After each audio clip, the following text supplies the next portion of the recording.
ஆன்மீக சொந்தங்கள் அனைவருக்கும் அன்பான மாலை வணக்கம். நாம் நம்மளுடைய சேனலில் தொடர்ந்து அடுத்து வரக்கூடிய 15 நாட்களை பற்றி தாங்க பார்த்துட்டு வந்துட்டு இருக்கோம்.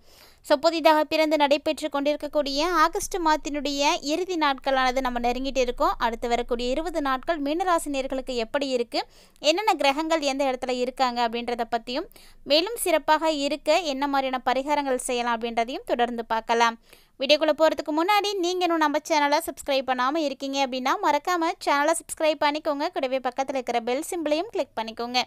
அப்போ தான் நாங்கள் போடக்கூடிய வீடியோக்கள் எல்லாமே உங்களுக்கு நோட்டிஃபிகேஷனாக உடனுக்குடன் வந்தடையும். நீங்களும் பார்த்து பயன்பெறலாம். வாங்க வீடியோக்குள்ளே போகலாம். ராசி மண்டலத்தில் 12வதாக இருக்கக்கூடிய மீனராசி நேயர்களுக்கு இந்த ஆகஸ்ட் மாதத்தினுடைய அடுத்து வரக்கூடிய 20 நாட்களுக்குள்ள கிரக நிலைகள் பார்த்தீங்கன்னா, சுக்கிரன் உங்களுக்கு 3வது மற்றும் 8வது வீட்டுக்கு அதிபதியாக இருக்கக்கூடிய கிரகம். இவர் பார்த்தீங்கன்னா ஆகஸ்ட் மாதம் 21ஆம் தேதி அன்று மிதுன ராசியிலிருந்து, அதாவது 4வது வீட்டிலிருந்து கடக ராசிக்குள்ளே மாறுறாருங்க. அடுத்து செவ்வாய் உங்களுடைய ராசிக்கு தனம் மற்றும் பாக்கியாதிபதியாக இருக்கக்கூடிய கிரகம். இவர் பார்த்தீங்கன்னா இந்த மாதம் முழுக்க கன்னி ராசியில் தான் இருக்க போகிறாரு, அதாவது 7வது வீட்டில் இருப்பாருங்க.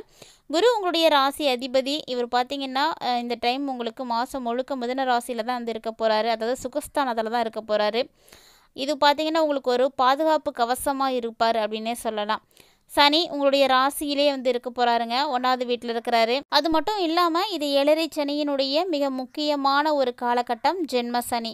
அடுத்தது ராகு பார்த்தீங்கன்னா உங்கள் ராசிக்கு 12வது வீட்டிலே இருக்க போகிறாரு, அதாவது கும்பராசியில் இருக்கிறாரு. கேது உங்களுடைய ராசிக்கு 6வது வீட்டில், அதாவது சிம்ம ராசியில் வந்து இருக்கிறாருங்க. ஸோ 7.5 சனியில் முக்கியமான ஒரு காலகட்டமாக இது இருக்குது. அதனால் கொஞ்சம் வந்து கவனமாக தான் இருக்கணும். மீனராசி நேயர்களுக்கு இந்த டைம் பார்த்தீங்கன்னா ஒரு கலவையான பலன்கள் தான் கிடைக்கும். ஏன்னா ஜென்ம சனியினுடைய தாக்கம் இருந்துகிட்டு இருக்குது. அதனால் கண்டிப்பாக உங்களுக்கு மன அழுத்தம் இருக்கும், ஆரோக்கிய பிரச்சனைகள் இருக்கும், நிறைய விஷயங்கள் தாமதப்படும். நீங்கள் என்ன செஞ்சாலுமே அது டிலே ஆகிற மாதிரியே தான் இருக்கும். எதுவுமே வந்து படப்படம் நடக்கவே நடக்காது. இன்னும் பார்த்தீங்கன்னா இந்த 7.5 சனி முடிகிற வரைக்குமே நீங்கள் கொஞ்சம் கேர்ஃபுல்லாக தான் இருக்கணும். இருந்தாலும் ராசி அதிபதி உங்களுக்கு குரு பார்த்தீங்கன்னா இந்த டைம் ரொம்ப சப்போர்ட்டிவாக இருக்கிறாருங்க. அது ஒன்று தான் உங்களுக்கு ரொம்ப ஃபேவராக இருக்கக்கூடிய கிரகமும் கூட. குரு இப்போ 4வது வீட்லேயும், தன அதிபதியாக இருக்கக்கூடிய செவ்வாய் 7வது வீட்லேயும் ரொம்ப ஸ்ட்ராங்காக இருக்காங்க. ஸோ பார்த்தீங்கன்னா உங்களுக்கு இவங்க 2 பேருமே ரொம்ப ரொம்ப பாதுகாப்பு கொடுப்பாங்க. மற்ற கிரகங்கள்கிட்டருந்து வரக்கூடிய பாதிப்புகளை வந்து அப்படியே தடுத்து நிறுத்திடுவாங்க. ஆகஸ்ட் 17க்கு அப்புறமா பார்த்தீங்கன்னா ஷர்ஷ யோகம் அப்படின்றது உருவாகுது. இந்த யோகம் உங்களுக்கு எதிர்பாராத வகையில் வெற்றிகளை கொடுக்கும். ஏதாவது ஒரு வகையில் மாற்றத்தை நீங்கள் பார்ப்பீங்க. மேலும் தொழில் மற்றும் வியாபாரம் இதெல்லாம் பார்த்தீங்கன்னா ரொம்ப சிறப்பாகவே இருக்கும். ஆகஸ்ட் மாதத்தினுடைய தொடக்கத்திலே பார்த்தீங்கன்னா ஜென்ம சனியினுடைய தாக்கம் இருந்துகிட்டு இருக்குது. அதனால் உழைப்புக்கு அங்கீகாரம் கண்டிப்பாக கிடைக்காது. ஆகஸ்ட் 17க்கு அப்புறமா கொஞ்சம் நீங்கள் எதிர்பார்க்கலாம். ஏன்னா 6ஆம் அதிபதி சூரியன் 6வது இடத்துக்கு வந்து போயிடுவார். ஸோ இதனால தான் உங்களுக்கு அந்த சர்ஷ யோகம் அப்படின்றது உருவாகும்னு சொன்னேன். அந்த யோகம் உங்களுக்கு விபரீத ராஜயோகத்தை கொடுக்கும். இதனால் தொழிலில் எதிரிகள், போட்டிகள் இப்படி எது இருந்தாலும் அதெல்லாமே வந்து விலகிடும். ஸோ அப்படி ஒரு வேளை உங்களை மீறி போட்டி போடுறாங்க அப்படின்னா கவலைப்படாமல் இருங்க. ஏன்னா நீங்கள் தான் வெற்றி பெற போகிறீங்க. உங்களுடைய உழைப்புக்கான அங்கீகாரம் கண்டிப்பாக கிடைக்கும். ஸோ பதவியில் மாற்றம் அல்லது எல்லா வகையான உயர்வு இதெல்லாம் நீங்கள் எதிர்பார்க்கலாம். ஃபினான்ஸ் எப்படி இருக்கும் அப்படின்னு பார்த்தீங்கன்னா இது கொஞ்சம் கலவையாக தாங்க இருக்கும். ஏன்னா ஜென்மசனி காலகட்டம் இருக்கும் பொழுது ஃபினான்ஸில் வந்து நீங்கள் பெருசாக எதுவும் எதிர்பார்க்க முடியாது. அதனால் உங்கள் ராசிக்கு 12வது வீட்டில் ராகு வேறு இருக்கிறாங்க. ஸோ செலவு அப்படிங்கிறது உங்களுக்கு அதிகமாக தான் இருக்கும். ஆனால் அதுக்காக நீங்கள் கவலைப்படாதீங்க. எந்த அளவுக்கு உங்களுக்கு செலவு இருக்கோ அந்த அளவுக்கு வந்து தன பிராத்தமும் இருக்குது. அதனால் உங்களுக்கு பார்த்தீங்கன்னா 7வது இடத்துல செவ்வாய் இருக்கிறதுனால வருமானத்துக்கு பற்றாக்குறை இருக்காது. எப்படியாவது உங்களுக்கு கைக்கு பணம் வந்துடும். ஆனால் வந்த பணம் கையில் இருக்கிற நேரத்துக்குள்ளேயே வந்து காணாமல் போயிடும். செலவு அப்படிங்கிறது உங்களுக்கு இந்த டைமில் அதிகமாக தான் இருக்கும். அதை நீங்கள் கட்டுப்படுத்தி தான் ஆகணும். அந்த அளவுக்கு வருமானம் இருந்துச்சு அப்படின்னா நீங்கள் கடன் வாங்க மாட்டீங்க. இல்லைன்னா இந்த காலகட்டங்களில் கடன் வாங்கக்கூடிய சூழ்நிலைகள், ரொம்ப கஷ்டப்படக்கூடிய அமைப்புகள் எல்லாம் இப்போ இருக்குது மீனராசிக்காரங்களுக்கு. ஸோ கொஞ்சம் பார்த்து எச்சரிக்கையாகவே இருந்துக்கோங்க. அது மட்டும் இல்லாமல் இந்த டைமில் வியாபாரம் செய்யக்கூடியவங்களுக்கு வியாபாரத்தின் மூலமாகவோ இல்லது வாழ்க்கை துணை மூலமாகவோ பணவரவு இருக்கும், எப்படியாவது இருக்கும். அதாவது இந்த ஆகஸ்ட் மாதத்தில் சூரியன் பயிற்சி ஆகிறதுக்கு அப்புறமா உங்களுக்கு நல்ல ஒரு பலன் இருக்குது. சூரியனுடைய பலத்தால் கடன் எது இருந்தாலும் கொஞ்சம் கொஞ்சமாக உங்களால் அடைச்சிட முடியும். குடும்ப வாழ்க்கை அப்படிங்கிறதுக்கு ஒரு ஏற்ற நேரம் அப்படின்னா அது இந்த டைம் தான். ஏன்னா உங்களுடைய ராசி அதிபதியாக இருக்கக்கூடிய குரு 4வது வீட்டில் சுகஸ்தானத்தில் இருக்கிறாங்க. ஸோ வீட்டில் சந்தோஷம், மகிழ்ச்சி, அமைதி எல்லாம் கிடைக்கும். கூடவே பெற்றோர்களுடைய ஆரோக்கியமும் நல்லாவே இருக்குங்க. 5வது வீட்டில் சுப கிரகங்களுடைய சஞ்சாரம் இருக்கிறதுனால பிள்ளைங்க மூலமாக உங்களுக்கு ரொம்ப சிறப்பான மாற்றங்கள்லாம் இருக்குது. மேலும் இந்த டைமில் குழந்தை பாக்கியத்துக்காக காத்திருக்கக்கூடிய மீனராசினியர்கள் யாரும் இருக்கீங்க அப்படின்னா ஒரு சாதகமான நேரம். ஸோ இந்த டைம் நீங்கள் வந்து முயற்சி பண்ணலாம். அதோட மீனராசினியர்களுக்கு ஆரோக்கிய சம்மந்தப்பட்ட பிரச்சனைகள்லாம் அடிக்கடி ஏற்படுங்க. அது மட்டும் இல்லாமல் நீங்கள் சனி வந்து உங்களுக்கு ஜென்ம சனியாக இருக்கிறார் இல்லையா? ஸோ உங்களுக்கு ஆட்டோமேட்டிக்காக உடம்புல வந்து சோர்வு இருக்கும், மனக்கவலை இருக்கும். ஆனாலுமே ராசி அதிபதி உங்களுக்கு வந்து ரொம்ப ஸ்ட்ராங்காக இருக்கிறதுனால பயப்படாதீங்க, பெருசாலாம் எதுவும் பிரச்சனை இருக்காது. அதே போல் 6வது வீட்லேயும் கேது இருக்கிறாங்க. கேது சூரியன் ரெண்டுமே இருக்கிறது பார்த்திங்கன்னா பழசாக எதுவும் நோய் இருக்குது, ஏற்கனவே உங்களுடைய உடம்புல இந்த நோய் இருந்துகிட்ருக்கு அப்படின்னா அதெல்லாம் குணமாகறதுக்கு வந்து இவங்களாம் உதவியாக இருப்பாங்க. ஸோ கிரகங்கள் இதுக்கெல்லாம் உதவியாக இருக்குமா அப்படின்னு ஒரு சிலருக்கு சந்தேகங்கள் வரும். கண்டிப்பாக உதவியாக இருக்குங்க. ஒரு சில நேரங்களில் கிரகநிலைகளுடைய மாற்றத்தின் மூலமாக நம்மளுடைய உடலில் இருக்கக்கூடிய நோய் வலுவாக ஆரம்பிக்கும். இல்லை ஒரு சில கிரகங்கள் நல்லா இருக்குது அப்படின்னா அந்த நோயிலிருந்து நமக்கு நிவாரணம் கிடைக்கும், ஏதாவது ஒரு புதுசாக மருத்துவம் தெரியும், வழி பிறக்கும். இது மாதிரி இந்த டைமில் நீங்கள் நோயிலிருந்து விரைவில் மீண்டு வரத்துக்கான வாய்ப்பு இருக்குது. ஆனால் ஜென்ம சனி இருக்குது. ஸோ கண்டிப்பாக எப்போதுமே எந்த ஒரு விஷயத்துலையுமே சரிங்க அலட்சியம் காட்டாதீங்க. அதுலேயும் குறிப்பாக ஆரோக்கியத்தில் எந்த அலட்சியமும் காட்டாதீங்க. உடனே வந்து ட்ரீட்மெண்ட் எடுத்துக்கோங்க. வியாபாரம் செய்யக்கூடியவங்களுக்கு இந்த ஆகஸ்ட் மாதத்தினுடைய முற்பாதியில் பார்த்திங்கன்னா ஒரு சில சிரமங்களானது இருக்கலாம். ஆனால் பயப்பட தேவையில்லை. இன்னும் டைம் போக ஆக உங்களுக்கு வந்து நல்லாவே இருக்குது, நல்ல முன்னேற்றத்தை வந்து பார்க்க முடியும். வருமானம் அப்போதைக்கு உங்களுக்கு அதிகமாக இருக்காதுங்க. ஆனால் இனி பார்த்திங்கன்னா அதிகரிக்க ஆரம்பிச்சிடும். ஏன்னா தனாதிபதியாக இருக்கக்கூடிய செவ்வாய் 7வது வீட்டில் வந்து இருக்க போகிறார் இல்லையா? அதனால் நிதி விஷயங்களும் நீங்கள் வெளிப்படையாகவே இருந்துக்கோங்க. அது ரொம்ப முக்கியம்.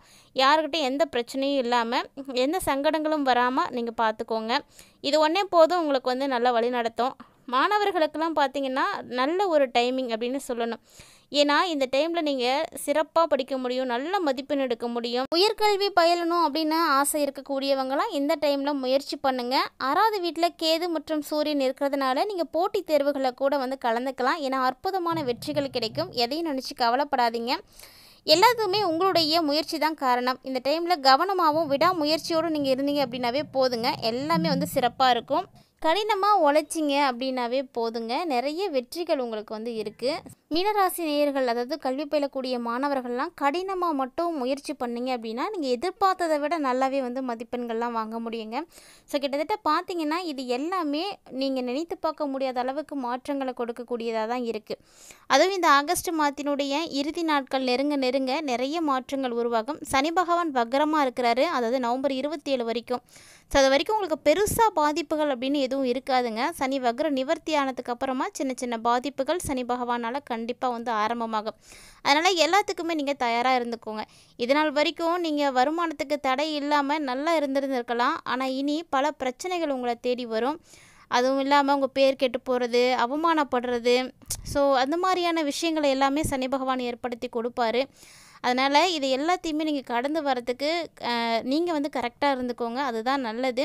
ஸோ இது இந்த மாதத்தில் ஏற்படக்கூடிய கிரக சூழ்நிலைகளுக்கு ஏற்ப நடக்கக்கூடிய விஷயங்க. இனி வரக்கூடிய நாட்களில் அடுத்தடுத்த கிரகநிலைகள் மாறும் பொழுது கட்டாயமாக எல்லா பலன்களுமே வந்து மாறுபாடு அடையும். ஸோ இப்படி இந்த கிரகநிலைகள் இருக்கக்கூடிய பட்சத்தில் என்னென்ன கிரகங்கள் உங்களுக்கு சாதகமாக இல்லையோ அந்த ஒவ்வொரு கிரகத்துக்குமே தனித்தனியாக நம்ம பரிகாரங்கள் செய்கிறதும் உண்டு, பொதுவாக செய்யக்கூடிய பரிகாரங்களும் இருக்குது. ஸோ தனித்தனியாக நீங்கள் பரிகாரங்கள் செய்கிறது அப்படின்னு பார்க்கையில் முதல்ல சனிக்கு தாங்க. சனி பார்த்திங்கன்னா ஜென்ம சனியாக இருக்கிறாரு. ஸோ சனி பகவானால் உங்களுக்கு பாதிப்புகள் அதிகமாக தான் இருக்கும். இது பார்த்திங்கன்னா ஒரு முக்கியமான ஒரு கிரகமும் கூட. அதனால் நீங்கள் என்ன பண்ணணும் அப்படின்னா சனியினுடைய தாக்கம் குறையிறதுக்கு ஒவ்வொரு சனிக்கிழமையுமே அனுமன் சாலிசாவை வந்து பாராயணம் செய்யுங்க. ஸோ இப்போ உங்களுக்கு தெரியலனா புக்கு வாங்கிக்கோங்க, இல்லை படிக்கவும் தெரியல அப்படின்னா இப்போலாம் மொபைல்லே இருக்கும், போட்டு விடுங்க, நல்லா கேளுங்க, உங்கள் கூட சேர்ந்து நீங்களும் வந்து சொல்லுங்கள். அப்படி அதெல்லாம் எங்களுக்கு செய்ய தெரியாது அப்படின்னா சிவன் கோவிலுக்கு நீங்கள் போயிட்டு வாங்க, சிவபெருமானுக்கு அபிஷேகத்துக்கு பொருட்கள் வாங்கி கொடுங்க, ஏழைகளாக பார்த்து உதவுங்க. கண்டிப்பாக ஏழைகளுக்கு உதவும் போது சனி பகவான் கருணை வந்து உங்கள் மேலே காட்டுவார். அதனால் ஏழைகளுக்கு பார்த்து உதவுங்க. நீங்கள் எந்த அளவுக்கு மற்றவர்களுக்கு உதவிகள் செய்கிறீங்களோ அந்த அளவு உங்களுடைய கர்மாக்களானது அளிக்கப்படும். சனி பகவானுடைய பாதிப்புகள்லேருந்து நீங்கள் வெளிவருவீங்க. கண்டிப்பாக இதெல்லாம் வந்து ட்ரை பண்ணுங்கள். ரொம்ப ரொம்ப எளிமையான விஷயங்கள் தான். இதெல்லாம் நீங்கள் ப்ராப்பராக ஃபாலோ பண்ணிக்கிட்டீங்க அப்படின்னாவே போதும், எந்த பாதிப்பும் உங்ககிட்ட நெருங்கவே நெருங்காதுங்க.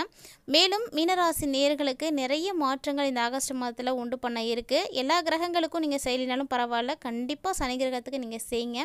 தொடர்ந்து நீங்கள் பிரார்த்தனை செய்யுங்க. உங்களுடைய பிரார்த்தனைகள் தான் உங்களை வந்து காப்பாற்றும். இந்த வீடியோ பதிவில் மீனராசி நேயர்களாகிய நீங்கள் நிறைய விஷயங்களை தெரிஞ்சுட்டு இருந்திருப்பீங்கன்னு நினைக்கிறேன். கட்டாயமாக இந்த பதிவு உங்களுக்கு ரொம்பவே பயனளிக்கக்கூடிய வகையில் இருந்திருக்கும்.